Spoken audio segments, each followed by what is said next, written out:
মহানগৰীৰ সূৰ্য পাহাৰ হলগৈ কুদৰতপুৰ। বেদখলকাৰীয়ে সূৰ্য পাহাৰৰ নাম সলনি কৰি ৰাখিলে কুদৰতপুৰ। সূৰ্য মন্দিৰৰ কাষতে পাতিছে মছজিদ মাদ্ৰাছা। আদিংগিৰিৰ সূৰ্য পাহাৰত কোনে পাতিছে মাদ্ৰাছা? গুৱাহাটীৰ ঠাইৰ নাম সলনিৰে বেদখলকাৰীৰ ভয়ংকৰ নেক্সাছ।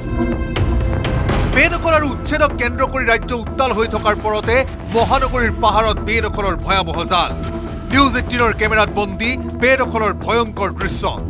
চকুৰ প্ৰচাৰতে ৰাজধানী চহৰৰ আদিংগিৰিৰ সূৰ্য পাহাৰত সন্দেহজনক নাগৰিকে পাতিছে গাঁও, প্ৰতিষ্ঠা কৰিছে মছজিদ মাদ্ৰাছা। সকলো সীমা চেৰাই ঠাইখণ্ডৰ নাম সলনি কৰি ৰাখিছে কুদৰতপুৰ।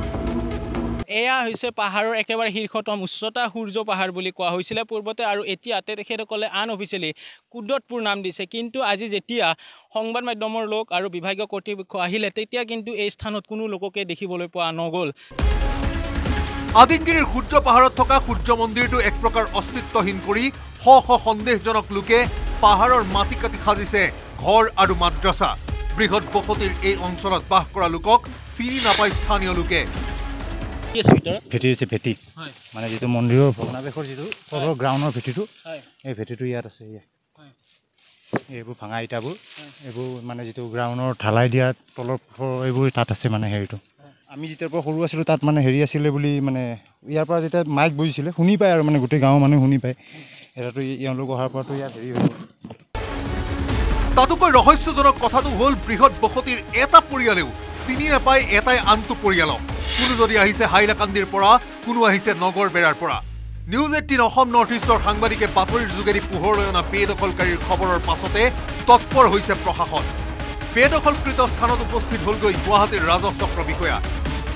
কিছু সন্দেহজনক লোকে ইয়াত বসবাস আৰম্ভ কৰি তাত এখন হাফিচিয়া মাদ্ৰাছা আৰু তাত এখন এটা মছজিদ তৈয়াৰ কৰিলে প্ৰায় এখন গাঁও সৃষ্টি কৰি লৈছে। তেখেতসকলে মূলতে শিপিনী অহা যোৱা কৰে, হঠাৎ হিলম্বাৰী হয় আৰু প্ৰায় এই ধীৰ পৰা হয়। মাদ্ৰাছাৰ বিৰুদ্ধে ৰাজ্য চৰকাৰ কঠোৰ হোৱাৰ সময়তে অংগুষ্ঠ প্ৰদৰ্শন কৰি হাইলাকান্দিৰ মুছলমানৰ পৃষ্ঠপোষকতাত সূৰ্য পাহাৰত স্থাপন হৈছে হাফিজিয়া মাদ্ৰাছা এতিমখানা। গুৱাহাটীৰ ধীৰেনপাৰাৰ উজ্জ্বল নগৰত কুদৰতপুৰ নাম দি পাহাৰৰ টিলাত স্থাপিত এই মাদ্ৰাছাৰ পৃষ্ঠপোষক হজৰত শ্বেখ আলাউদ্দিন ৰতনপুৰী। পাহাৰৰ পৰা ভাহি অহা আজানৰ শব্দ শুনি থকা স্থানীয় বাসিন্দা মাদ্ৰাছা স্থাপনৰ পাছতে হৈ পৰিছে সন্ত্ৰস্ত। মোৰ ঘৰ নগৰপাৰাত। ইয়াতে কেতিয়াৰ পৰা আছে?